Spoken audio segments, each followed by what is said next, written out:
Hello everyone, welcome to a new chess video. Save this video right now because it's going to become one of your favorites on the entire YouTube platform.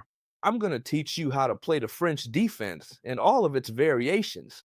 Meaning, by the time you finish watching this video, you'll be fully prepared to start playing the French defense and they won't be able to surprise you with any variation, okay? What is the French defense, chess teacher? It's this simple. When they play the king's pawn e4, we will play e6. For those who have no idea what the French defense is, it's very simple. We don't occupy the center directly because we're preparing with an e6 first to then play b5. Here, everyone plays d4. Why? Because they take advantage of us not occupying the center to occupy it themselves with their two pawns, right? And it's the correct way to continue whenever they don't occupy the center by placing their two pawns completely centralized. Notice how their two bishops develop well. Their two knights, too. They have a wonderful position. And here we are going to play d5. Up to this point, we have the French defense. It's that simple.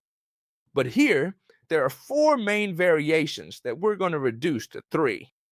And I'm going to explain them to you in such a simple way that you'll be able to play them without any kind of problem, without having studied entire books on the French defense, just by watching this video. So if we reach 300 likes on this video, I'll make the same video with the defense or opening that you prefer, and leave for me in the comments. So let's get to it. What options does white have here? Well, first I'll explain. I'll explain what options they have, then we'll detail them one by one. The main one, and the one they play against you almost always, is this one here, the advanced variation. They play e5, okay? Why? Because here they get a lot of space, and we're left with much less. Now I'm going to show you how to counterattack and how to play against that, because we have some spectacular plans. The other variation would simply be the exchange variation. What happens if they capture this pawn here, and how should we play? And finally, the Tarrasch variation, or the knight c3 and knight d2 variation, which really doesn't matter to us because we're going to play the same way and it's very simple. So, come on, let's get into the ring, put your boots on, because we're going to start directly with the advanced variation. Perhaps the most played variation. Mind you, you shouldn't overlook any of the variations, since if you study one more than the other, they might play the other variation and you'll end up worse off, okay? Very well. The most popular one, the advanced variation. What are we going to do when they play this advance here? Well, our plan, most of you should know it, but if not, I'll explain it. It's very simple. It's to fight against this pawn here, okay? This d4 pawn is white's main favorite because it's the one that's holding the position together. Look closely. If this pawn disappears, look at the weakness they have here. We probably end up winning it, right? So we'll simply start with c5 whenever they play the advanced variation. Right here, they only have one good move, and this move is c3, defending this point. If they defend it with another piece, like the knight for example, simply pawn takes pawn would be giving us a pretty significant advantage, since now this pawn is going to be very hard to defend, and we're going to have a brutal initiative to attack with our knights, even through here and here with the queen. Practically, he'll never be able to defend it without weakening himself a lot with this pawn, okay? So here, they only have one good move when we make the move c5, which is c3. So far, so good. How should we continue? Well, we'll simply continue with knight c6, with the main theme of the French defense, advanced variation. Remember well, to attack this point right here. We're putting pressure on this point. Perfect. Our opponent is going to play the good one, logically, which is knight f3. He develops a knight and defends the d4 coin. He develops a knight and defends the d4 point. Like I said, don't worry if they don't play this against you. I'm giving you the best variation for white because from here, if you use this plan, with an inferior variation for white, you'll be even better off, okay? So don't worry. Very well, knight f3. And then here, we're simply going to play knight e7, and I'm going to explain why. If some smart aleck tries to defend this point with f4, then you'll play knight h6. It's an ideal player. Because now this bishop can't be exchanged for this knight, and therefore we won't have to double our pawns. And also, this knight is going to have a spectacular square on f5, and it's going to hit this d4 point, which is what we want, remember? However, we're only going to do this if they play f4. Notice that if they play the normal knight f3, we'll bring out this g knight through e7. Why? Because if we bring it out through here, they'd exchange and we double our pawns. On the other hand, from here, it's already aiming at the 5 square again to come and attack this point. Look closely, because you must understand something very important whenever they play the advanced variation. We have a good bishop and a bad bishop, okay? This bishop is the bad one. Why? Simply because it's bumping into our own pawn structure. This bishop is good, even though it seems like it doesn't have many possible developments. However, you're going to see, next, that this bishop is going to be very useful in opening. Mind you, it's important to develop this knight first, because if we develop the bishop first, look closely, this knight can't get out through here or here or here because the bishop is there. So it's very important to first bring this knight out to e7, okay? Very well, our opponent can continue with many ideas. He can develop this bishop, which is the most normal thing to be able to castle quickly, right? Simply, if they play, for example, bishop to d3, which isn't the one I'm going to recommend, what should you do? Well, simply pawn takes pawn, and start putting pressure on this d4 point. I'm telling you, it's going to be a headache for your opponents to defend this point, okay?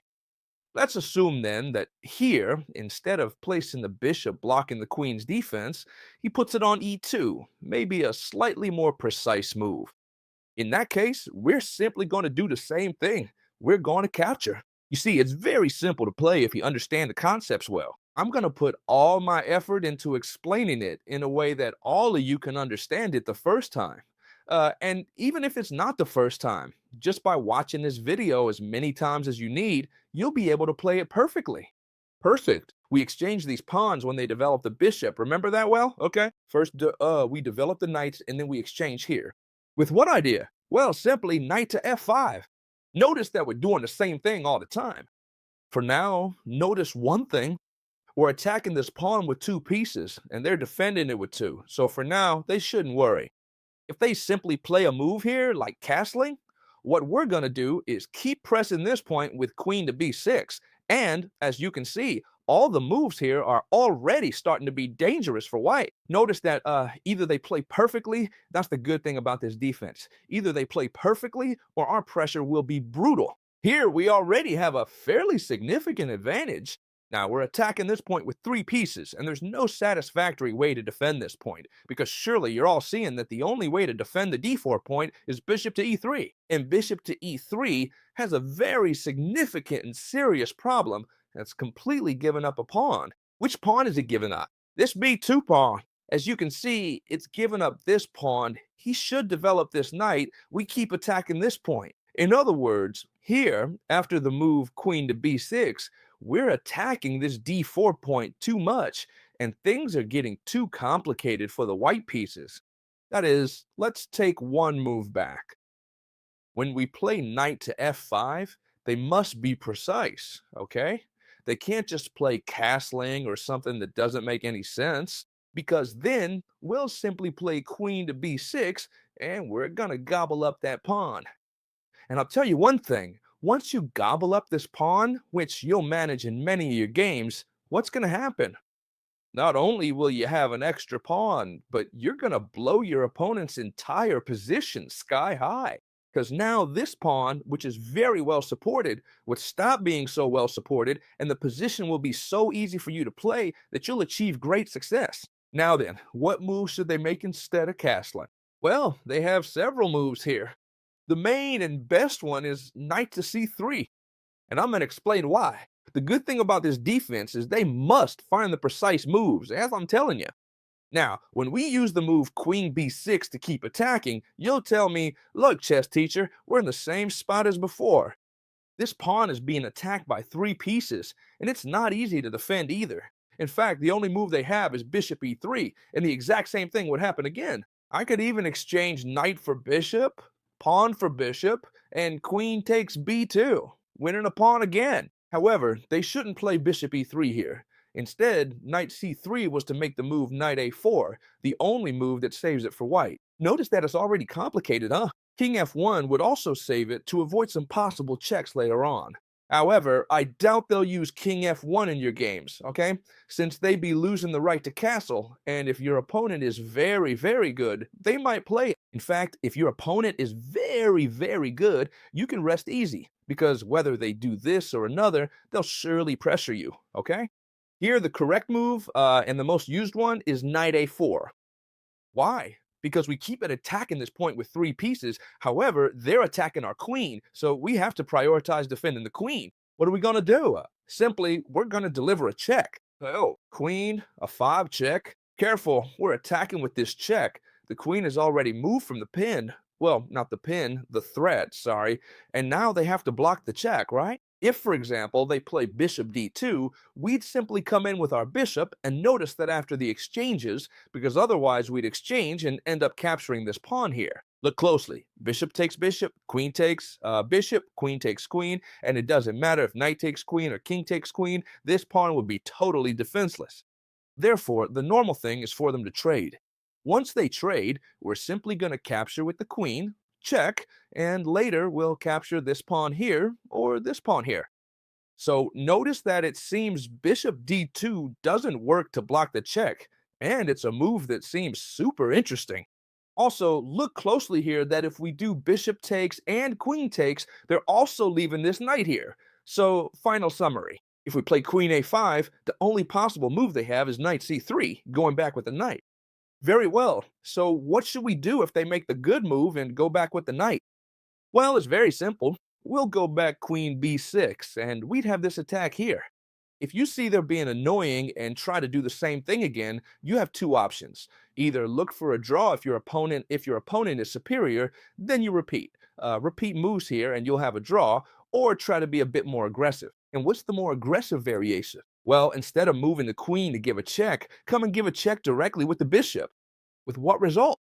Now, simply when they block, which they can do now, we're going to play queen a5 because we have to move the queen. Remember this well, okay? They're attacking our queen. Checking is one thing, but giving away the queen is another, right? All right, we move it away and we put pressure right here. When they castle, no matter what they do, we just go bishop takes. And after knight takes, queen takes, if they take with the queen, we trade queen. And if they take with the knight, we take right here. In both variations, we're going to end up with an extra pawn. The conclusion of this advanced variation is very, very simple, as you've been able to see. Our idea is to bring our pieces in to put pressure on the d4 square. Plus, I've shown you how to play if your opponent makes all the best moves. Now, you're going to be really happy because the first variation I showed you, the advanced variation, is probably the most theoretical and maybe the hardest one to understand. Though I think I've explained it simply so you can all understand it and use it in your games. We have two variations left, the exchange variation and the knight variation. If they play either of these two variations against you, you can be quite relaxed. Just like the advance, you can be calm if you know it, but even more so with this one, because we're just going to recapture with the pawn, and attacking ideas are very hard for white. Usually, those who play the exchange variation play correctly. Knight f3, to which we'll respond symmetrically with knight f6. Bishop d3, to which we'll also respond symmetrically with bishop d6. Why do they play bishop d3? It's very simple, really. Bishop e2 would also be possible. However, this bishop doesn't do much over here. On the other hand, from here, it points toward a potential castling. In fact, it can't come here or here because we just play c6. And this bishop would have to retreat, giving us a free tempo. That's why I don't dwell too much on this bishop d3. Just bishop d6 for the best, for the same reason, right? It's the best position for this light squared bishop for white and dark squared for us. All right, so how can the game continue from here? Well, with castling, right? If your opponent tries to play c4 first, I recommend you take this pawn and play against this isolated pawn. You should know that whenever there's a double queen's pawn, even though the French is a king's pawn opening, in the exchange variation, it transforms into a queen's pawn variation. You can already see it's a double queen's pawn. Well, whenever you have a double queen's pawn variation, the cut pawn is responsible for unbalancing this double central pawn position, right? So when they push c4, I'm going to tell you how to play with pawn takes pawn, okay? Very simple. If they don't play c4, they can't really cause you any trouble because look, that's the only problem they can pose in this situation. All right, if they castle first, you castle. You just bide your time, right? And when they push c4, pawn takes pawn. Very good. Why pawn takes pawn if it seems like we improved their bishop, leaving them with a center pawn and not us? Excuse me. Well, because now we're going to cause some serious problems for our opponent. First of all, this isn't a very well-known variation, and we're really throwing our opponent off their game, because it's not expected that we trade our center pawn for a side pawn. However, playing against an isolated pawn is very comfortable. For example, knight c6 attacking this pawn. And many of you will say, look, chess teacher, this move seems weak. We're letting this pawn advance under very good conditions. However, this doesn't bother us because we have good retreats for the knight, knight e5 in this case, hitting this bishop, which if it comes here, we'd simply trade it. And on top of that, we'd be much better in the position since we'd have a good bishop pair. All right, so this bishop must retreat. Not here because it would lose the pawn, so it must go to e2. And then we have a pretty surprising move here, which is knight takes pawn. Notice that this has been very simple, huh? If you didn't understand it, rewind the video. I don't want it to get too long. Why can we give away this knight? Very simple. Now, this knight can't be taken because bishop takes would follow with a discovered attack, check, and we gobble up the queen. That's why we can capture this pawn here with any kind of problems. And here we'd already be up a pawn. Notice that they couldn't advance this pawn here. Why am I telling you this? Because notice that here, they almost never expect us to capture this pawn bishop takes and play against this isolated pawn. And when we attack here, really, many people will make this advance move, which is a slight mistake thanks to knight a5 attacking the bishop and later being able to sacrifice this knight for a pawn, though we're not really sacrificing anything because this knight is inettable. But what happens if they don't advance this pawn and keep playing in a totally normal and calm way, like knight c3? Well, you shouldn't worry at all, because here we have a super good position to play. Notice that we have material equality. However, our opponent has an isolated pawn, which is always a target for attack. Therefore, you'll have a super comfortable game. For example, if you don't want any kind of trouble, you play h6, and this bishop can no longer go anywhere important. For example, it can only come here. Then you develop your bishop, and you're going to play an extremely comfortable game where you can fight against this pawn here thanks to the pressure from your pieces. So you also want them to play this variation against you. Really, when this video ends and you studied it thoroughly, you'll really want to play the French defense because you're going to control all of the opponent's responses and you'll like them all. And now we're just left with the last variation, which is the knight variation, both knight c3 and knight d2.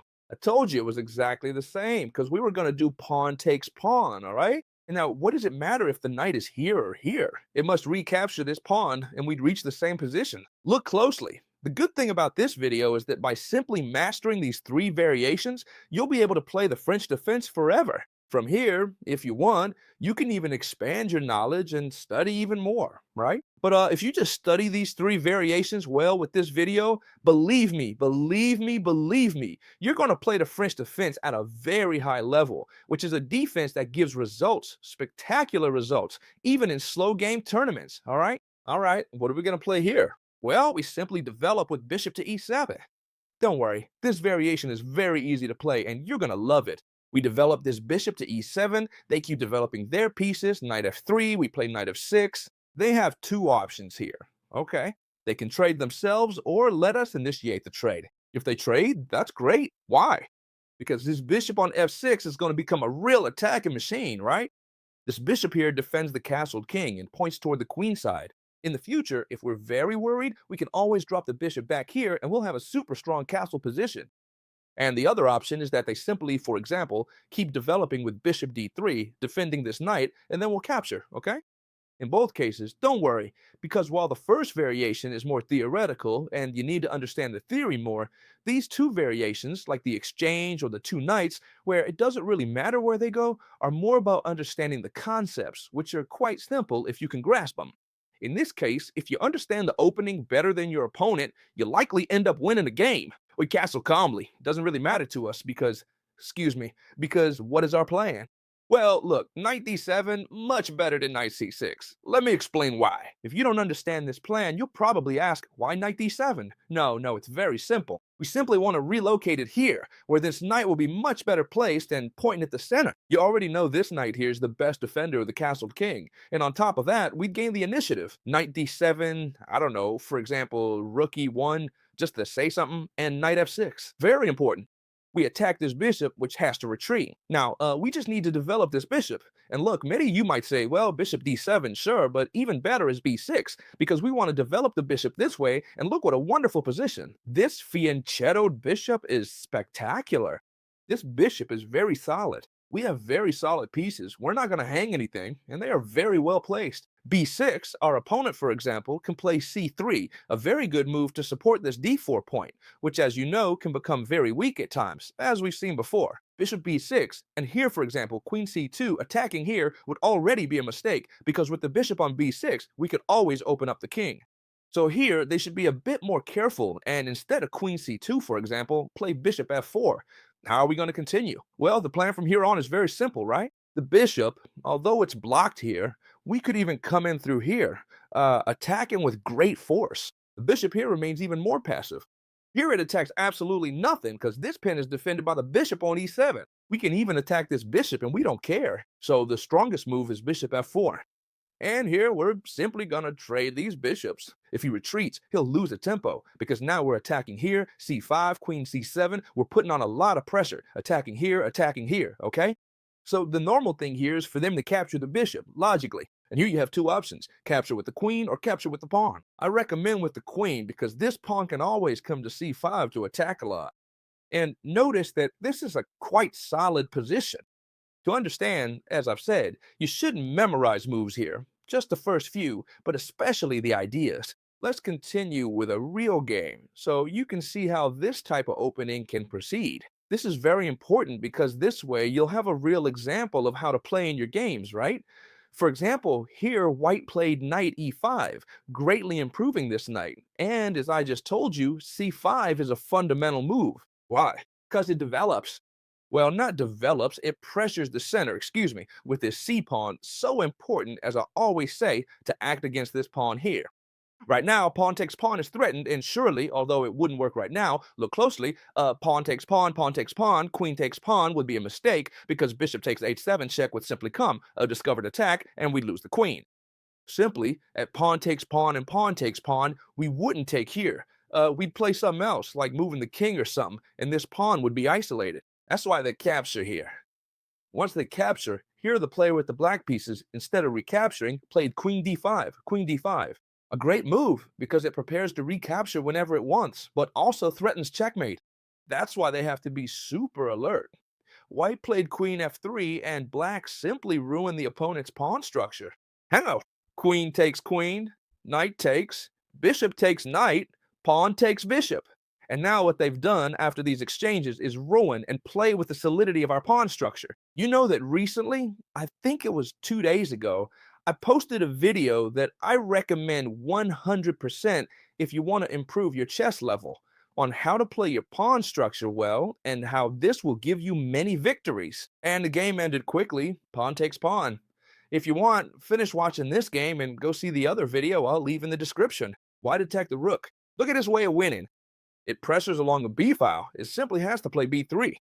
Instead of capturing this bishop, which would fix the opponent's pawn structure, he plays knight h5. Why?